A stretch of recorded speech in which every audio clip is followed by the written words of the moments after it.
एक था बनिया। एक बार वह व्यापार के लिए प्रदेश जाने लगा। जाते जाते अपनी पत्नी को बुलाकर उसने कहा, मैं प्रदेश जा रहा हूँ, तुम अच्छी तरह रहना, बच्चों को भी संभालना और अपनी सास का भी अपने बच्चों की तरह देखभाल करना। याद रखना, माँ से कोई काम मत करवाना। ठीक है, मैं आपकी बात समझ गई, मैं वैसा ही करूँगी जैसा आपने बोला है, आप आराम से जाइए। बहू ने बात ध्यान में रखी। बनिया तो चला गया। बहू ने दूसरे ही दिन माँ जी से कहा, माँ जी, आपके बेटे मुझसे कह गए हैं कि माँ को अपने बच्चों की तरह संभालना और उनको कोई काम करने मत देना। अब आप घर का कोई काम मत कीजिए, आप तो इन बच्चों के साथ खेलिए, खाइए, मौज करिए। माँ जी गहरे सोच में पड़ गई। फिर बोली, बहू ठीक है, अब मैं ऐसा ही करूँगी।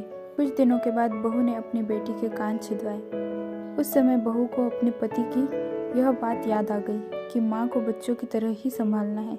इसलिए बहू ने माँ जी के कान छिदवाने की बात सोची। उसने माँ जी से कहा, माँ जी, चलिए आपके कान छिदवाने हैं। माँ जी सुनकर घबरा उठी। उन्होंने बहू से कहा, बहू, मुझे अपने कान नहीं छिदवाने हैं, क्या अब अपने इस बुढ़ापे में कान छिदवाऊं? बहू बोली, जी नहीं माँ जी, आपको तो यह करना ही होगा। मैं नहीं चाहती कि आपके बेटे मुझसे कुछ कहें, इसलिए आपको मैं अच्छी से देखभाल करूँगी। मेरी दोनों आंखें बराबर हैं, जैसे लड़की है वैसे ही आप भी हैं।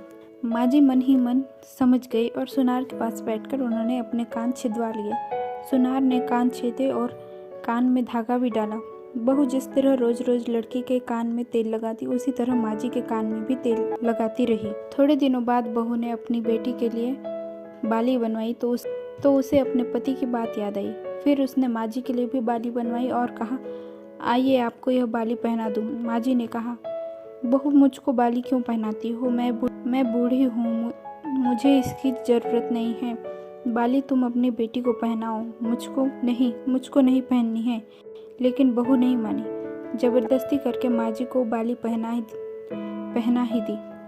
इसके पश्चात माँ जी छोटे बच्चों के साथ अपना मनोरंजन करती। जब बेटा घर वापस आया तो बहू से माँ के बारे में पूछा कि माँ कैसी है और कहाँ है, मुझे उनसे आशीर्वाद लेना है।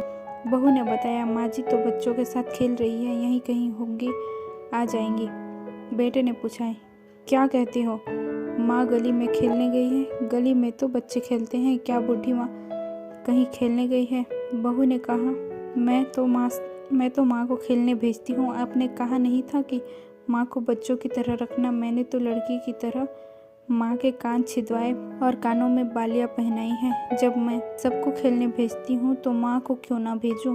मुझको सबके साथ साथ एक सा व्यवहार करना चाहिए। पति समझ गए कि उसकी मूर्ख पत्नी की अक्ल का दिवाला निकल गया है। बाद में पति के कहने पर बहू ने माँ को पुकारा।